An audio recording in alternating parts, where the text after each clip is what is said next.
నమస్కారం అండి, నా పేరు డాక్టర్ సువర్చల, జీవా ఫర్టిలిటీ సెంటర్స్ లో సైంటిఫిక్ డైరెక్టర్ ని. పీరియడ్ కి రెండో రోజే ట్రీట్మెంట్స్ ఎందుకు చేస్తారు, డయాగ్నోసిస్ ఎందుకు చేస్తారు, ఆ రోజే ఎందుకు స్కానింగ్ చేయించుకోమంటారు అనేది ఇవాళ టాపిక్. యూజువల్ గా ఏంటంటే ఇలాంటివి అర్థం చేసుకోవాలంటే నేచురల్ గా ఏమవుతుందో చూసుకోవాలి. నేచర్ లో ఏంటంటే పీరియడ్ కి రెండో రోజు గర్భసంచి పొర బయటకు వచ్చేస్తుంది, బ్లీడింగ్ లాగా అవుతుంది చూడండి, మీకు అది వచ్చేస్తా ఉంటుంది. ఇలాంటప్పుడు ఏంటంటే బ్రెయిన్ నుంచి హైపోథలామస్, పిట్యూటరీ అనే చిన్న భాగాల నుంచి ఫాలికల్ స్టిమ్యులేటింగ్ హార్మోన్ అని రిలీజ్ అవుతుంది. ఈ రిలీజ్ అయిన హార్మోన్ ఓవరీస్ మీద పనిచేసి అండాశయాలు తయారవుతాయి అనమాట నెక్స్ట్ సైకిల్ కోసం. సో ఈ పీరియడ్ కి first day, second day hormone levels అన్ని కరెక్ట్ గా ఉంటాయి, బ్యాలెన్స్డ్ గా ఉంటాయి. ఎంత యాక్చువల్లీ మీ బాడీలో ఉండాలో, ఎక్కడి నుంచి ఎగ్ గ్రోత్ అవుతుందో అనేది ఈ హార్మోన్ లెవెల్స్ బ్లడ్ టెస్ట్ చేసుకుంటే తెలుస్తుంది. సో ఈ సైకిల్ అప్పుడు బ్లీడింగ్ సెకండ్ డే అండాశయాల్లో మళ్ళీ ఎన్ని ఎగ్స్ కలెక్ట్ అవుతున్నాయి, ఎన్ని ఎగ్స్ తయారవుతున్నాయి అనేది మనం స్కాన్ చేసి చూడొచ్చు. సో ఈ గ్రూప్ ఆఫ్ ఎగ్స్ నుంచి ఫాలికల్ స్టిమ్యులేటింగ్ హార్మోన్ ప్రభావంగా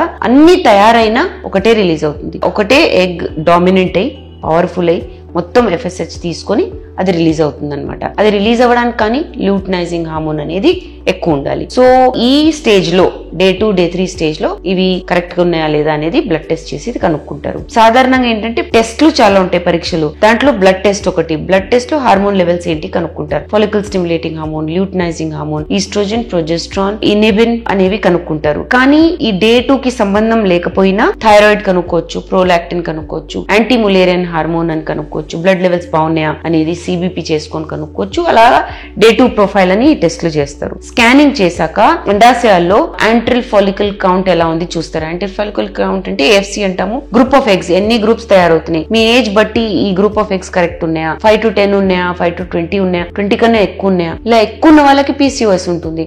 అండాశయాలు నిండా అండాలు ఉంటాయి కానీ ఏది విడుదలవ్వదు. అలాంటప్పుడు పీరియడ్స్ రెగ్యులర్ గా ఉన్నాయా లేవా ఇవన్నీ కనుక్కోవడం జరుగుతుంది. సో ఈ పీరియడ్ కి రెండో రోజు స్కాన్ కూడా చాలా అవసరమైన స్కాన్. గర్భసంచి పొర సరిగా వచ్చేస్తుందా, కొన్నిసార్లు థిక్నెస్ చాలా ఎక్కువ, బ్లీడింగ్ సరిగా అవ్వకపోతే ప్రాబ్లమ్స్ వస్తాయి. ఈ స్టేజ్ లో పరీక్షలు చేసేటప్పుడు స్కాన్ కూడా చాలా ఇంపార్టెంట్. సో ఈ స్కాన్ ని బ్లడ్ రిపోర్ట్స్ బట్టి, మీ రిప్రొడక్టివ్ ఆర్గన్స్ ఎలా పనిచేస్తున్నాయో బట్టి ట్రీట్మెంట్స్ ఇస్తారు. ట్రీట్మెంట్స్ ఎలాంటివి అని ఎక్స్ప్లెయిన్ చేస్తాను, కానీ ఎప్పుడు స్టార్ట్ చేయాలి, మోస్ట్ ఇంపార్టెంట్లీ ఏంటంటే ఎప్పుడు స్టార్ట్ చేయాలి అనేది, మీకు విండో ఎలా ఉంది అనేది కనుక్కోవాలి. Ovulation induction, timed intercourse period కి ఫస్ట్ డే నుంచి 5th, 7th డే వరకు కూడా చేయొచ్చు. ఇందులో ఏంటి, టాబ్లెట్స్, మెడికేషన్స్ ఇచ్చి భార్యాభర్తల్ని కలవమంటారు. అన్ప్రొటెక్టెడ్ ఇంటర్కోర్స్ అంటే ఏ కాంట్రసెప్టివ్ పిల్స్ లేదా కాండమ్స్ లేకుండా ఇంటర్కోర్స్. సో దీనికి విండో బానే ఉంటుంది. పీరియడ్ ఫస్ట్ డే నుంచి 7th డే వరకు కూడా మీరు ఈ ఓవులేషన్ ఇండక్షన్ తీసుకోవచ్చు. ఓవులేషన్ ఇండక్షన్ విత్ IUI అంటే ఇంట్రా యూట్రైన్ ఇన్సెమినేషన్ అంటారే, అందులో మెడికేషన్స్ పీరియడ్ కి రెండో రోజు నుంచి 5th, 6th డే వరకు స్టార్ట్ చేయాలి. మరి ఎక్స్టెండ్ చేయకూడదు, అలాంటప్పుడు రిజల్ట్స్ సరిగా రావు. IUI లో ఏంటి, ఈ మెడికేషన్స్ ఇచ్చుకుంటూ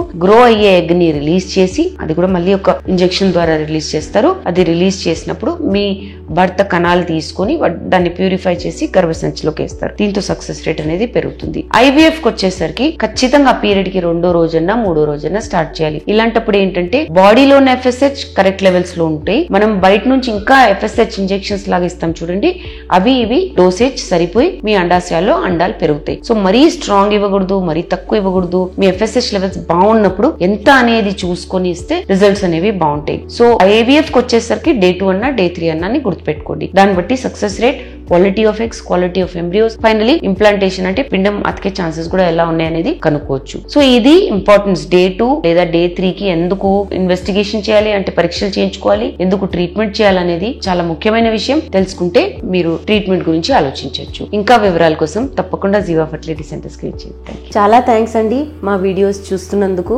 మరిన్ని ఇలాంటి ఇంట్రెస్టింగ్ వీడియోస్ కోసం మా ఛానల్ ని తప్పకుండా సబ్స్క్రైబ్ చేయండి. Thank you.